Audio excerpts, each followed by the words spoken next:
Assalamualaikum warahmatullahi wabarakatuh. Halo semuanya, perkenalkan nama saya Amanda Putri dari MK2D. Dalam video kali ini saya akan mereview buku yang sangat menarik dan bermanfaat loh, terutama bagi kalian yang suka dengan studi hukum dan sosiologi. Buku ini berjudul Sosiologi Hukum dan ditulis oleh beberapa ahli, yaitu yang pertama ada Surdjono Sukanto, Sajipto Raharjo, R.J. Salman, Adam Podgorski, Roscoe Pound, Philip Selznick, dan Donald Black. Mari kita mulai dengan memahami apa itu sosiologi hukum dan bagaimana buku ini mengupasnya secara detail. Berikut penjelasannya. Pengertian sosiologi hukum. Sosiologi hukum adalah cabang ilmu pengetahuan yang secara analitis dan empiris mempelajari hubungan timbal balik antara hukum dan gejala sosial lainnya. Menurut Surdjono Sukanto, sosiologi hukum menelaah bagaimana hukum berinteraksi dengan aspek sosial di masyarakat. Sementara itu, Sajipto Raharjo melihat sosiologi hukum sebagai pengetahuan tentang pola perilaku hukum dalam konteks masyarakat. R.J. Salman menambahkan bahwa ilmu ini mempelajari hubungan timbal balik antara hukum dan fenomena sosial secara analitis dan empiris. Istilah sosiologi hukum pertama kali digunakan oleh Anziotti pada tahun 1882. Sejak saat itu, ruang lingkup dan objek kajian sosiologi hukum mulai diperkenalkan. Sosiologi hukum juga dipengaruhi oleh disiplin ilmu lain seperti filsafat hukum, ilmu hukum, dan sosiologi. Buku ini menjelaskan bahwa dalam kajian filsafat hukum, aliran-aliran filsafat seperti positifisme, mazhab sejarah, aliran utilitas, dan sociological jurisprudence memberikan kontribusi signifikan terhadap perkembangan sosiologi hukum. Misalnya, Hans Kelsen melalui teorinya Stufenbau des Rechts menyatakan bahwa hukum bersifat hierarki, di mana hukum tidak boleh bertentangan dengan ketentuan yang lebih tinggi.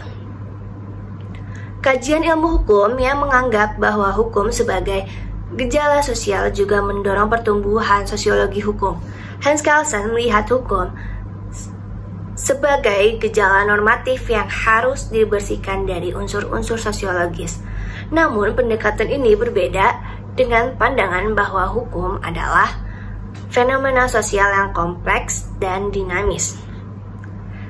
Sosiologi hukum seperti Emil Durkheim, Max Weber, dan Roscoe Pound memberikan perspektif yang kaya tentang hubungan hukum dan masyarakat. Misalnya, Durkheim berbicara tentang solidaritas mekanis dan organis dalam masyarakat, sementara Weber menjelaskan konsep tipe ideal hukum.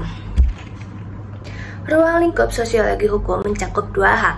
Yang pertama yaitu ada dasar-dasar sosial hukum, dan yang kedua ada efek-efek hukum terhadap gejala-gejala sosial lainnya.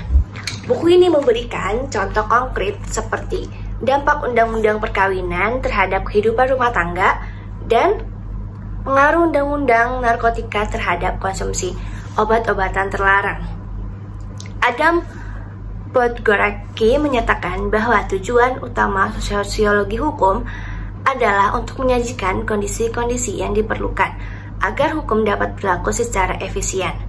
Roscoe Pound menekankan pentingnya pendekatan instrumental dalam studi hukum, mengingat bahayanya bagi pemerintah untuk mengatur setiap aspek kehidupan sosial dengan hukum.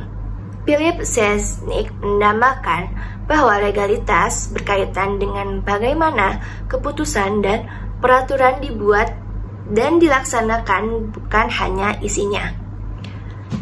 Buku ini juga menguraikan karakteristik kajian sosiologi hukum yang menyangkut deskripsi, penjelasan, pengungkapan, dan prediksi. Teknologi hukum dan juris empiris adalah metode yang digunakan untuk mempelajari fenomena sosial dalam masyarakat dengan aspek hukumnya. Jadi, kesimpulan dalam buku Sosiologi Hukum ini memberikan pandangan yang komprehensif tentang bagaimana hukum berinteraksi dengan masyarakat dengan berbagai perspektif dari ahli-ahli terkenal. Buku ini adalah referensi yang sangat berguna bagi siapa yang ingin memahami lebih dalam tentang sosiologi hukum. Sekian review materi dari saya. Terima kasih. Wassalamualaikum warahmatullahi wabarakatuh.